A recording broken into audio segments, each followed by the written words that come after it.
Well,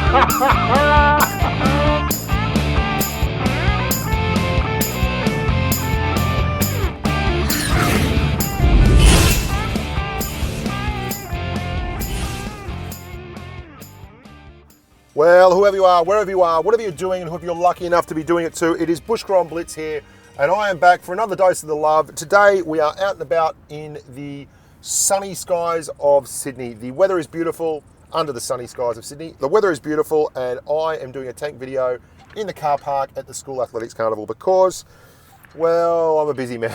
I've got to take love where I can get it.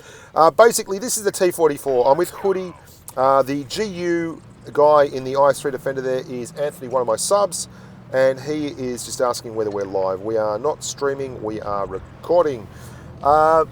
This is a great game. I love playing like this. I love it because the game actually features various ways to do well, and this is one of the best parts of it. You can help your team by spotting, and you can do it in a medium tank. Now, yesterday we did the brawling breakdown with the T54 and how to isolate tanks and such.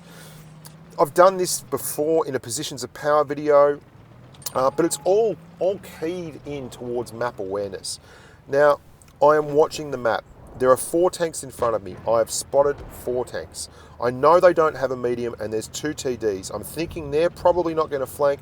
They're probably not going to go up the hill. So they should be in front of me at all times, and I'm not expecting someone from the church. I'm waiting till that T54 on my right-hand side gets around that hill, and then I'm certain that there's no one up there, and then I am basically going to sit on top of the hill and wreak havoc. I'm not going to fire a shot. That's because spotting and spotting damage is one of the most overlooked parts of this game. Even when you don't get assessed it, when you keep targets painted and lit up, you turn them. Now, that's one of the key things that light tanks do, like the VK2801, which I absolutely adore. You can keep targets turned at all times. Now, we've kept these guys spotted, and they're getting hit from the flank, so you'll note they're all looking to the right.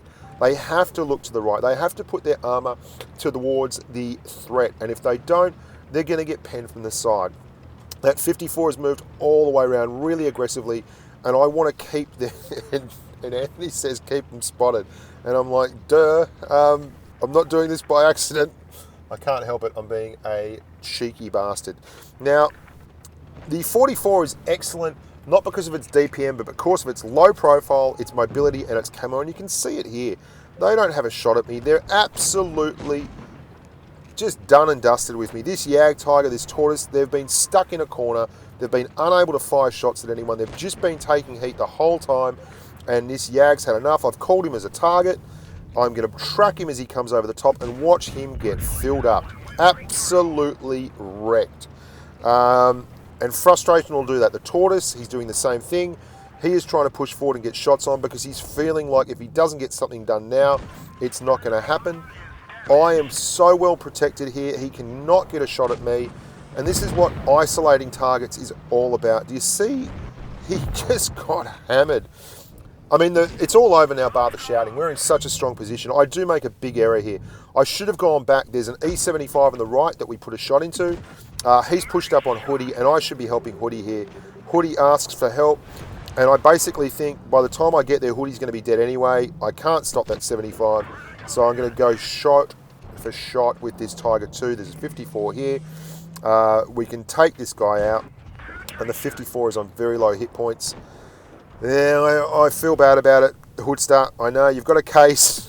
That was neglect of a platoon, mate, and I'll own it. Sorry, mate. But still in all, we're going to take the Tiger 2 out. We're going to turn it into a 4-on-2, and very soon after that, it will become a 4-on-1. So there you have it. Just a reminder, really, a refresher course, a little bit of chat about the importance of spotting, the importance of keeping targets painted, how you can use your team to be successful, even when you're in a Tier 9 match with an awful lot of big, heavy guns. You can see they had 4 Tier 9 tanks and only 3. He says, T54, you drunk. I know the 54, I'm not sure what he was doing either. Tier 9 match, and we do just over 2,000 damage, but we are obviously the top XP earner because we lit them up an awful lot, and we got a lot of assisted damage. Anthony is the IS-3 Defender, and he is going to finish off, I believe, the E75 there. So just a quick one, guys. A really short refresher one. I don't have time today for a full-blooded review. I'm going to be doing a review of the 183 tomorrow. How about that? And haven't I changed my tune on that tank? After playing it for quite some time, over the last couple of weeks, after rebuying it for the third time, because I want to like it, I've now spent 16 million credits on that tank. Ah, dearie me. I mean, you get half back when you sell it. So yeah, 16 million credits. I am a chopper.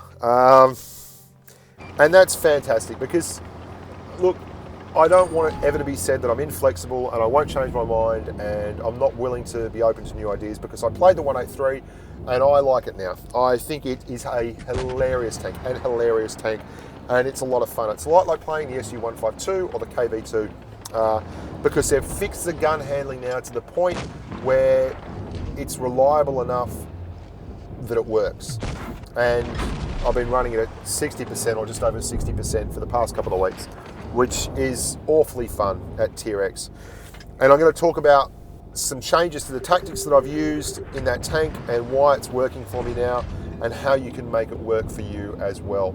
And I still stand by the original review I did on it. The gun handling back then was just an absolute joke, and they did buff it, and I'd like to say it was because of my scathing remarks, but I just think they looked at the numbers and said, hey, this tank's sucking nuts, we need to buff it, so they buffed it. I'm Bushka Blitz, you're bloody lovely. Hope you're having fun out there. Stay safe on the battlefield, and bye for now.